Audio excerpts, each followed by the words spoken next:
Board size is always negotiated. The preferred will want representation on the board. And you'll find that in the organizing documents, the articles, or the certificate. What I usually see, what I try for is a 3-member board on close of Series A and 5-member on Series B. Don't always get it, but the bigger the board, harder it is to get things done, is my experience. So I try to keep the board small, but like I say, we don't always get there. Sometimes we have 5 members on a close of Series A. Typically, what I see is that the investor will not have a majority. We'll have an odd number. The investor will have 1 of a 3-member board. The founders and common stockholders will have 1. And then the third one will be this chosen independent industry luminary type person that we hope we can resolve these sorts of deadlocks. Board size should always be an odd number for obvious reasons, and is typically negotiated. Now, and oftentimes named. So they'll say, gee, of our 5-member board, 1 of the board members, the common gets 2, but 1 of them has to be the CEO. And the other one could be whoever the common select. And sometimes it can be rather complex, the procedures we go through. We have complicated voting agreements that make sure we have the right board. The board size is set by agreement and in the articles. We want the company to be able to amend our articles and kind of gut the board provisions. Let's double the size of the board so your representation doesn't mean much. And that's designees, who gets designated. The other thing, because we don't want the board to be too big and it's heavily negotiated and they have authority to vote and make decisions, almost always the VCs will want to bring their observers along to sit in on the board meetings, and even though they're non-voting, they can participate, they can offer their input. They have quite a bit of influence, actually. Observer rights are more important than you might think. And also, we use observers for investors that have a relatively low percentage, so they don't warrant a board seat, but they have money in it, so they should have a say, a non-voting say. So those are observers. So you'll find all 3 of those things in the company's organizational documents.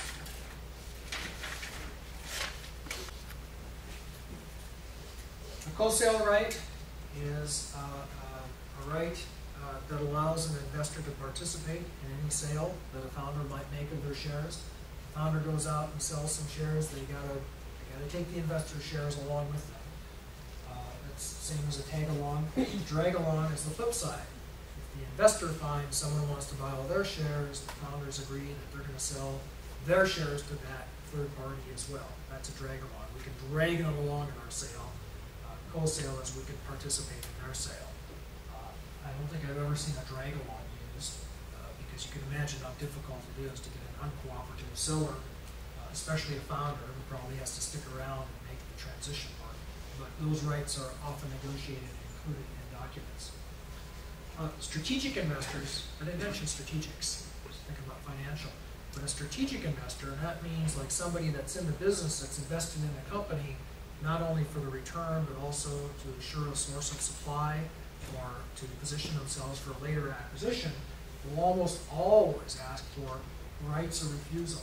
In other words, they will almost always say, look, you company, if you decide you're going to go on the market and you're going to be sold, you've got to give us the first right of first refusal. You've got to tell us first and let us match any offer you get. A right of first refusal typically makes a company much less marketable, because what buyer wants to go through all the diligence of evaluating a company and valuing it if they're just going to, somebody else is going to swoop in and buy it out from under them. Therefore, the company negotiates hard against that. And when we oftentimes end up with maybe a right of notification, we'll let you know before we go out and solicit any offers. And then there's time periods and what the notice has got to be and how quickly they have to act, all relatively heavily negotiated when you have a strategic investor. Because keep in mind, they're not after a return on the stock, they want the company. And lockup. Everybody in the company should be, well-advised company will sign a lockup. But what that means is they'll agree not to trade in their shares, usually within 180 days after the company goes public, right? Provided everybody else in management signs the same lockup. And you can see why, because it would disrupt the offering process if they were able to go out and trade freely while everybody else is locked up and we're trying to stabilize the market. So that's another transfer restriction. It's information rights. Investors want to see financials, almost always audited these days. Periodically, they'll want to see narratives of what the company's doing. More and more, I see them ask for budgets. I see them ask for business plans. The important thing is it's almost audited, a typical equity structure. Expenses of doing a financing, agreements will usually, don't freak out when you see the company agree to pay an investor's fees. That's pretty standard. And the best you can do is get a cap on those fees and expenses company pays. Insurance and indemnity. Investors who serve on the board, they want to be insured. They want D&O insurance. And they want to be indemnified by the company. Pretty standard for a company to indemnify. Now, the typical one-page articles of incorporation that some of the online corporate services provide, they don't have much about indemnity in it. I mean, I almost always have to amend those to give the company the authority to provide indemnity to the maximum extent required by law to its directors. And that's almost the first thing I always do when I get into a company, that somebody has kind of done it yourself, incorporated, because they always mess that up. So just keep in mind, indemnity is really important. And even if it's in the articles, your director doesn't feel that safe about it because someone might go amend the articles and take it away. So there's almost always an indemnification agreement on top of the indemnity that's baked into the organizational documents. Indemnity is very important. And every once in a while, you'll see an indemnity not only of directors, but an investor will negotiate for indemnity of the investor, as odd as that sounds.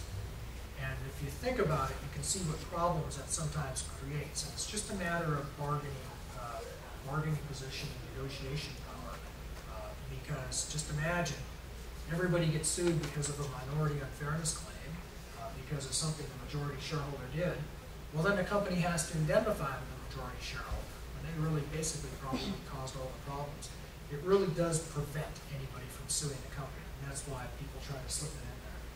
And I've gotten that sometimes on the investor side, and I fought it really hard on the company side. So it's just a negotiated provision. And that's the end of our hour. So I hope that this kind of gives you an overview of some of the typical corporate and preferred stock structures we see in the Valley and technology companies. I know this is very heavily weighted towards corporate issues, but I think it's good for us all to have a kind of a basic understanding of how these things are put together. And if you have any questions, I'm happy to